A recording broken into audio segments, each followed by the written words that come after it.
নহয় এতিয়া আপুনি 10 মিনিট খোজ কাঢ়িলে আৰু অলপ দেৰি পিছত আপুনি 10 মিনিট তেনেকৈ আপুনি 1 ঘণ্টা খোজ কাঢ়িব লাগিব 8 নম্বৰতে হৈছে আপুনি ৰাতি কিমান সময় হয় ৰাতি নহয় এতিয়া ৰাতি এগৰাকী গৰ্ভৱতী মাতৃয়ে 8 ঘণ্টা শুব লাগিব ৰাতি 8 ঘণ্টা তোমাৰ টোপনি ভাল হ'লেহে তোমাৰ শিশুটিও মানে সুস্থ হ'ব 9 নম্বৰতে তোমাৰ এতিয়া ওজনতকৈ মানে শিশুটি যেতিয়া গৰ্ভত থাকিব 9 কেজি ওজন বাঢ়িব লাগিব আমি এইটো প্ৰত্যেকে মনত ৰখা উচিত যাতে মাতৃগৰাকী 9 কেজি ওজন বাঢ়ে 10 নম্বৰতে হৈছে 10 গিলাচ পানী অন্নভাগ খাব লাগিব 10 গিলাচ পানী খাব লাগিব এইখিনি কথা মই ক'লোঁ তুমি মানে যেতিয়া থাকিবা মানে অকলে থাকিবা পাই কৈছিলে সেই কথাখিনি মানে মনত পেলাবা দেই ধন্যবাদ বাইদেউ মই ইমানখিনি জনাই নাছিলোঁ আজি আহি বহুত কথা জানিব পাৰিলোঁ এতিয়া প্ৰত্যেকতে আহিবা হয় শুনা মই বাইদেউসকলৰ পৰামৰ্শ লৈ আজি এটি সুস্থ শিশুৰ মাতৃ হ'ব পাৰিছোঁ আৰু মাজে মাজে মই বাইদেউহঁতৰ পৰামৰ্শ লৈও থাকোঁ আৰু তুমিও বাইদেউহঁতৰ পৰামৰ্শ মতে মানি চলিবা আৰু এটি সুস্থ শিশুৰ মাতৃ হ'বা আহক আজি আমি সকলোৱে মিলি আমাৰ দেশৰ পৰা কুচিৰতা দূৰ কৰি আমি এখনি সুস্থ সমাজ গঢ়োৱা হওক সুস্থ হ'ব আমি সকলোৱে আমি সকলোৱে এখন সুস্থ সবল আমি সমাজ গঢ়োৱা হওক ধন্যবাদ কুচিৰতা দূৰ কৰি ধন্যবাদ ভুল বাতি হৈছে যদি ক্ষমা কৰিব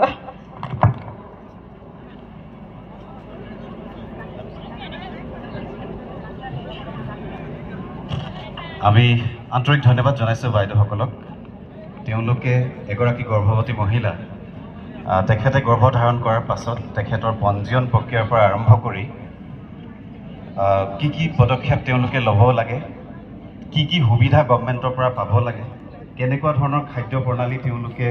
গ্ৰহণ কৰিব লাগে গোটেই বিষয়খিনি খুব সহজভাৱে আপোনালোকে বুজি পোৱাকৈ বাইদেউসকলে আপোনালোকৰ আগত ৰাখিলে আশা কৰোঁ আপোনালোকে এই গোটেই কথাখিনি আপোনালোকৰ নিজৰ কাৰণে কিমান প্ৰয়োজনীয় মই নাজানো কিন্তু আপোনালোকৰ ঘৰত আপোনালোকৰ ছোৱালী আপোনালোকৰ বোৱাৰী আপোনালোকৰ ওচৰত কোনোবা যিসকল মানুহ আছে বাইদেউ আছে তেওঁলোকৰ হয়তো এইখিনি খুব গুৰুত্বপূৰ্ণ হ'ব পাৰে তথ্যখিনি যাতে আপোনালোকে ফিল্ড লেভেললৈ লৈ যায় বাইদেউসকলক অৱগত কৰে আমাৰ ফালৰ পৰা অনুৰোধ থাকিলে আমাৰ আজি যি কৰ্মশালা আছিলে তাৰ গোটেই দিশকেইটা ইতিমধ্যে সামৰণি হৈছে বাইদেউসকলে গোটেই কথাখিনি ক'লে আমাক তাত আমি শিকিব লগা কি কথা থাকিলে আপোনালোকে মনত কি লৈ যাব লাগিব দুটামান কথা মই আপোনালোকক আকৌ এবাৰ মনত পেলাই দিব বিচাৰিছোঁ তাৰপিছত আমি আমাৰ বাইদেউসকলৰ লগত আমাৰ অসম ৰাজ্যিক গ্ৰামীণ জীৱিকা অভিযানত state project manager Pallav Goswami sir আছে আপোনালোকৰ সৈতে তেওঁ মতৰ বিনিময় কৰিব আমাৰ যিসকল বিষয়া আছে তেওঁলোকে আপোনালোকৰ লগত মতৰ বিনিময় কৰিব বা আপোনালোকে কি বুজি পাইছে বা কি জানিব বিচাৰে সেই বস্তুখিনি আপোনালোকৰ লগত আলোচনা কৰিব মই যি শিকিলোঁ আজি প্ৰশিক্ষণত থাকি আপোনালোকে কি শিকিলে নাজানো কেইটামান বিষয় মই শিকিলোঁ অন্ততঃ সেই বিষয়কেইটা মই আপোনালোকৰ লগত আকৌ এবাৰ মনত পেলাই দিব বিচাৰিছোঁ প্ৰথমতে আছিলে যে আমি কি শিকিছিলোঁ 3টা বিষয় আছিলে গ্ৰ' আৰু গ্ল' সৰু ল'ৰা ছোৱালীৰ কাৰণে 4টা কমচে কম আৰু 5টা আমাৰ দেখিছে গাইজ একদম পুৰা ধেৰ বহুত বনাই থৈছে কিবা কিবি অলপ এয়া চব মানে একদম এটা খুব ধুনীয়া পৰিৱেশ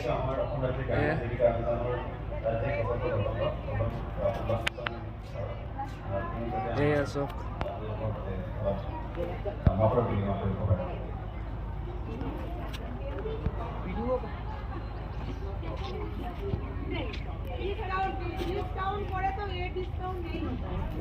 চব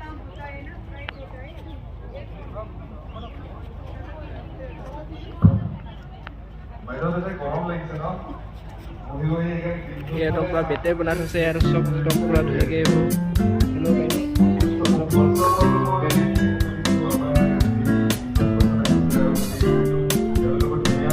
এইফালে ৰঙা লৈছে কাষ্টমাৰ পাইছে এইফালে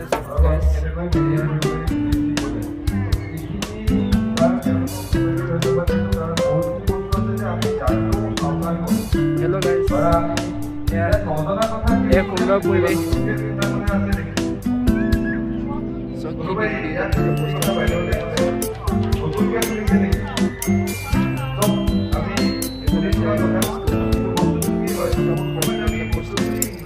কম বা মনত নাথাকে বা সময়ত এই সময়টো নহ'বৰ কাৰণে আমি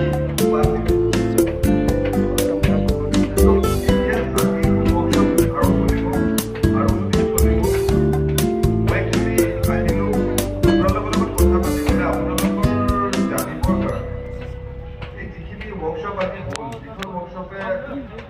আমাৰ পুষ্টি আৰু বাকী গোটেই স্বাস্থ্যৰ সম্বন্ধীয় মহিলাৰ স্বাস্থ্য কেনেকৈ আমি ৰাখিব লাগে সেইটো বস্তু ক'লে আপোনালোকৰ ফালৰ পৰা কি পৰামৰ্শ আছে এনিৱান ভলেণ্টিয়াৰলি ক'ব পাৰে মাইক আছে মানে আপোনালোকেতো ফিল্ডত আছে বা ফিল্ডত বুলি নক'ব গাঁৱত আছে তো গাঁৱৰ পৰিৱেশটো বেলেগ হয় তো আপোনালোকে কি ভাবে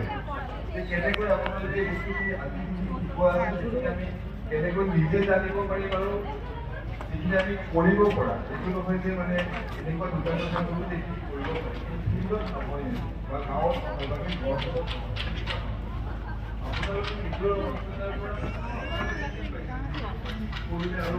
ভাল লাগিছে বাইদেউ বস্তুবিলাক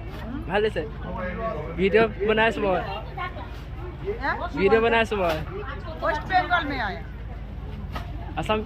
असम बेंगल में हाँ यूट्यूब ब्लॉग में बनेगा हाँ ভাল লাগিছে বস্তুবিলাক हाँ कब ऐसे आप 20 तारीख में आया 20 तारीखे यहाँ सब 20 तारीखे यहाँ पर বহি আছে सब একদম পূৰা কি ধুনীয়াকৈ সজাত আছে ইয়াৰ কেনেকৈ কেনেকৈ দিছে বাইদেউ এইবোৰ ये 30 तारीख होता है 30 तारीख ओ 21 तारीख शुरू होता है 30 तारीख खत्म होता है ओ खत्म होता ना अच्छा ঠিক আছে 31 তাৰিখৰ পৰা হৈছে এতিয়া 30 তাৰিখলৈকে হ'ব শুৰু হ'ব এয়া হেল্ল' গাইজ কেনেকুৱা ধুনীয়া পৰিৱেশ এটা এয়া সেইফালে মই দেখাই আছোঁ আপোনালোকক চব একদম পূৰা এই ফুল এনে সজাত আছে ইয়াত কি ধুনীয়া পৰিৱেশ একদম পূৰা এয়া চব একদম পূৰা কি ধুনীয়া পৰিৱেশ চব চব এয়া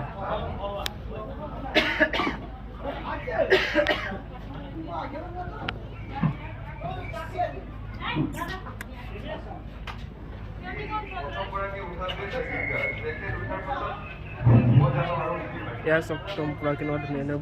বস্তু বনাই থৈছে চব এয়া একদম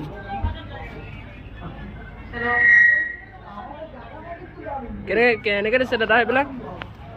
কেনেকৈ দিছে এইবিলাক এইবোৰ চব কালাৰ কালাৰ কেনেকুৱা দাম 50 টকা আছে ন আচ্ছা 120 টকা আছে 150 টকা আছে 150 টকীয়া আছে আপোনালোকক কোনটো লাগে ক'ব দেই গাইজ আপোনালোক কোনটো লাগে ক'ব বা 50 টকীয়া 100 টকীয়া 20 টকীয়া চব আছে এইবোৰ বোলে এইবোৰ চব একদম পূৰা গোলাপ পাহি এইবোৰ চব একদম পূৰা কিন্তু ধুনীয়া ধুনীয়া বস্তু এয়া দেখি ভাল লাগিছে কিবা এটা এয়া একদম পূৰা সজাত আছে এয়া চব এয়া চব ওপৰত সজাত আছে এয়া ইয়াতে আমাৰ অলপ প্ৰব্লেম হয় আৰু সেই আমি বাগানীয়া মানুহখিনিক আমি কেনেদৰে তাহাঁতৰ তেওঁলোকৰ ল'ৰা ছোৱালীখিনিক মানে যাতে পুষ্টি নহ'বগে একদম এক ধুনীয়া পৰিৱেশ মানে স্বাস্থ্যৰ বিষয়ত অকণমান আমি সজাগতা দিবলৈ সদায় যত্ন কৰি আহিছোঁ আৰু এয়াই ক'বলগীয়া আছিলে ধন্যবাদ থেংক ইউ বাইদেউ তো আপোনালোকে বাইদেউ এয়া একদম পূৰা বস্তু সজাত আছে এয়া বহুতখিনি বাগান এৰিয়া আছে আৰু আমাৰ বাইদেউ কেনেকুৱা দাম দামবিলাক কেনেকৈ দামবিলাক অঁ বহুত নি এনেই কৈ দিয়ক ৰাইজসকলক কৈ দিয়ক গাইসকলক 550 ন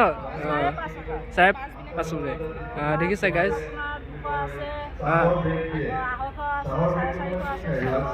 আচ্ছা আচ্ছা আচ্ছা হেল্ল' গাইজ দেখিছে 550 400 450 ধেৰ আছে এনেকুৱা আপোনালোক কোনটো লাগে ক'ব ইয়াত দেখিছে অঁ দেখিছে একো নাই সেয়া এইফালে চব একদম পূৰা মণিবেগ এয়া চব তাত আপোনাৰ শাৰী বান্ধি পেলাই মাইকী মানে ভাল পোৱা বস্তু এয়া আছে যাক কৈ আছে চব দেখিছে যে যাক কৈ আছে চব হয় হয় পাঁচটা আহিব ন অঁ অঁ 250 অঁ অঁ 600 300 200 দেখিছে অঁ আৰু সেইটো চাইড নিশ ন এয়াই গাইজ মানে দামটো দাম আছে বেলেগ বেলেগ দাম আছে আহিব আপোনালোকে চাবহি ইয়াত ইয়াত চব অলপ আৰু পুষ্টিৰ ফালে আগবঢ়াই নিবৰ কাৰণে কিবা কৰিব পাৰোঁ নেকি কিবা আইডিয়া আছে আৰু দেখাম বলক গাইজ ইয়া চব বাঁহ পেটে বনোৱা বস্তু চব চুপাৰ আছে চুপাৰ একদম পুৰা ধুনীয়া ধুনীয়া বস্তু আছে চব একদম পুৰা সজাত আছে ইয়াৰ গাইজ চব কি ধুনীয়াকৈ লাগিছে একদম পুৰা ভাল লগা এটা মুহূৰ্ত গাইজ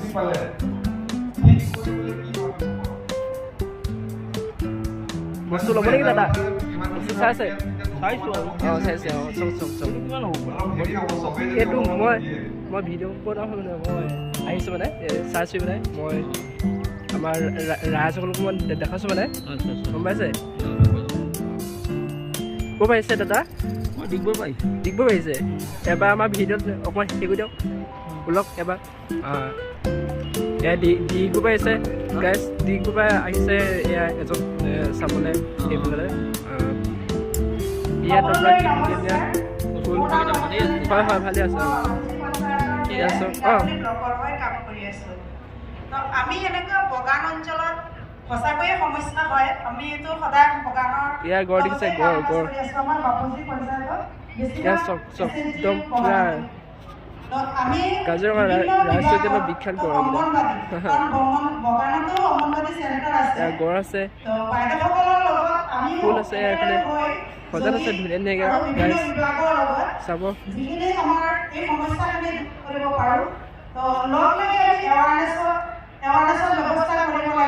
গোলাপ ফুল একদম পুৰা পানী মেলি আছে চব এয়া সুন্দৰ পৰিৱেশ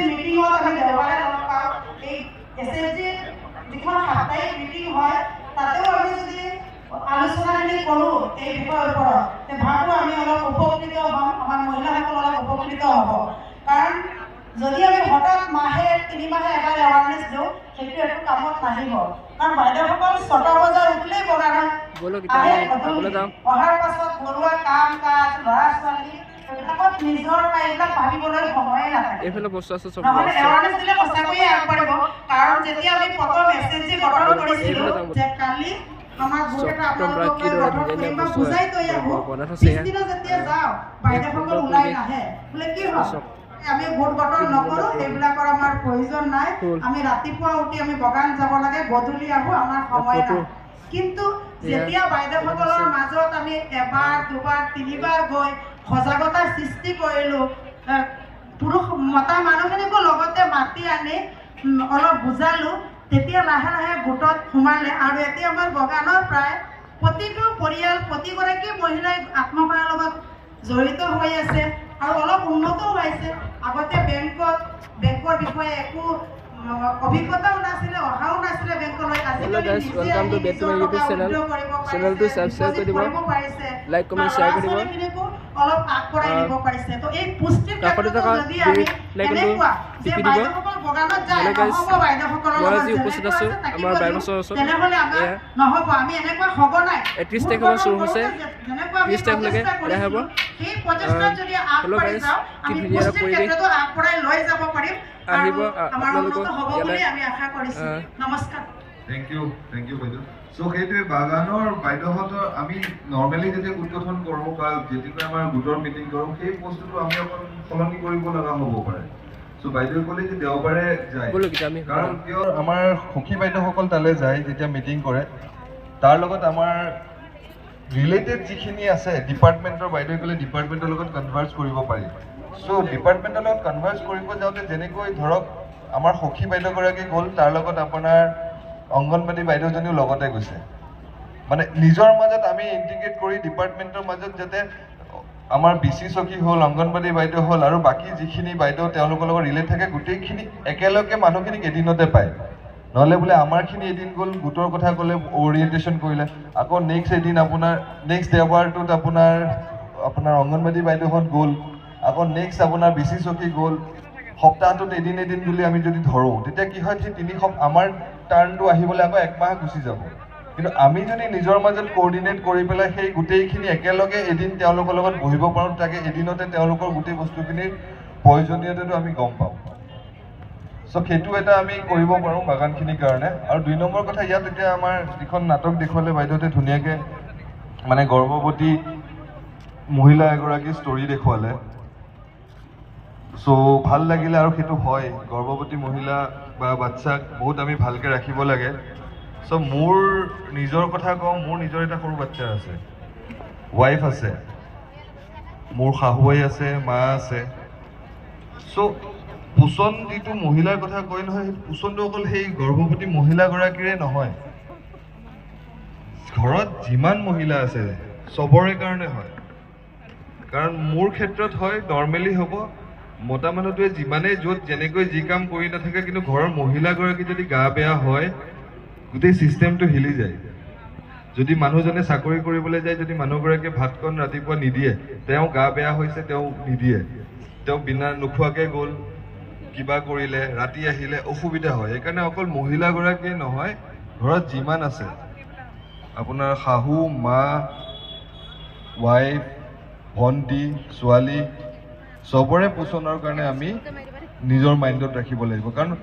সৰু ছোৱালী এজনী যেতিয়া তাই সুস্থ হৈ ডাঙৰ হ'ব, তেতিয়াহে তাই এজনী সুস্থ মা হ'ব পাৰিব। চ' সেই বস্তুটো আমি খেয়াল কৰিব লাগিব, যাতে চবেই আমাৰ সেই পোষণৰ পৰিসৰটোত সোমাই আহে।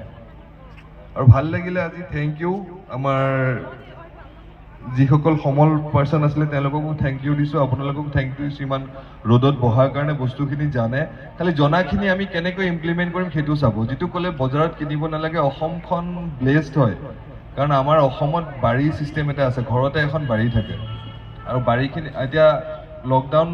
টাইম হৈ গ'ল, ক'ভিড টাইম হৈ গ'ল, ক'ভিডৰ সময়ত বাহিৰৰ ৰাজ্যই যিমান এফেক্ট কৰিছে নহয়, অসমৰ এটলিষ্ট গাঁৱৰ মানুহখিনিয়ে ইমান এটা এফেক্ট কৰা নাই। অসুখ পাতি হস্পিটেল বা বেলেগ কিবা কাৰণে হৈছে, চাকৰি তাকৰি গৈছে কিবা, কিন্তু খোৱা বোৱা যদি ঘৰত চাউলকেইটা আছিলে, নিজৰ বাৰীখন যদি ভালকৈ ৰাখি থৈছিলে, শাক ঢেকীয়া পাত খায়ে আপোনাৰ ধুনীয়াকৈ চলিব পাৰিছিলে। গোটেইখিনি বস্তু আমাৰ ঘৰতে আছে। চ' সেই বস্তুখিনি আমি যাতে অলপ মন দিওঁ। আৰু এইটো আমাৰ ৰেগুলাৰ এক্টিভিটি, মানে কি আজি ক'লোঁ, মিটিং হ'ল, 3 দিন হ'ল, আমাৰ ৱৰ্কশ্বপ কৰিলোঁ, আমি বাঢ়ি গ'লোঁ, সেইটো নহয়। এইটো ৰেগুলাৰ, যেনেকৈ মানুহৰ স্বাস্থ্যটোতো সদায় ভালে থাকিব লাগিব, তেতিয়াহে আমি বাকীখিনি কাম কৰিব পাৰিম। চ' সেইকাৰণে আমি ফিল্ডত কেনেকৈ কামখিনি কৰিব পাৰোঁ তাৰ ওপৰতো আমি ডিছকাছ কৰিলোঁ। বাইদেৱে যেনেকৈ পৰামৰ্শ দিলে, সজাগতা, এই গোটেই বস্তুখিনি আমি চাব লাগিব। আমি আমাৰ যি কৰ্মশালা আছিলে তাৰ শেষৰ পৰ্যায়ত উপস্থিত হৈছোঁ, আৰু এই শেষৰ পৰ্যায়ত উপস্থিত হৈ আমি 2টামান বস্তু মনত লৈ যাব লাগে ঘৰলৈ। আমি বহুত কিছু একেদিনাই গোটেই বস্তুবিলাক মনত ৰখা সম্ভৱ নহয়, কিন্তু 2টামান বস্তু আপোনালোকে মনত লৈ যাওক। আজি হাতত মোবাইল আছে, আপোনালোকে যিখিনি কথা পাতিলোঁ পাহৰি যাব পাৰে, কিন্তু ঘৰত গৈ অন্তত মোবাইলত আপোনালোকে এবাৰ চাব, যাতে পাৰে এই বস্তুখিনি আপোনালোকে চাই ল'ব লাগে। আমাৰ মহিলাসকলক প্ৰশিক্ষণ দিয়াৰ প্ৰয়োজনীয়তা এইকাৰণে আছে যে ঘৰখনত, যেনেকৈ আমাৰ পল্লৱ ছাৰে কৈছিলে যে মহিলাগৰাকী যদি কিবা কাৰণত বেমাৰত পৰে, তেনেহ'লে গোটেই ঘৰখন ৰখি যায়। ঠিক তেনেকৈ মহিলাগৰাকীয়ে কি তেওঁ প্ৰস্তুত কৰি দিয়ে, সেইখিনিয়ে বাকীখিনি পায়, নহয় জানো? আপোনালোকে যি বনাই দিয়ে, আপোনাৰ ল'ৰা ছোৱালী হওক, আপোনাৰ হাজবেণ্ড হওক, আপোনাৰ শাহু শহুৰ, যোনেই নহওক, আপুনি যি বনাই দিয়ে সেইখিনিয়ে খাবলৈ পাব। গতিকে আপুনি যদি পুষ্টিকৰ কথা বুজি নাপায়, তেনেহ'লে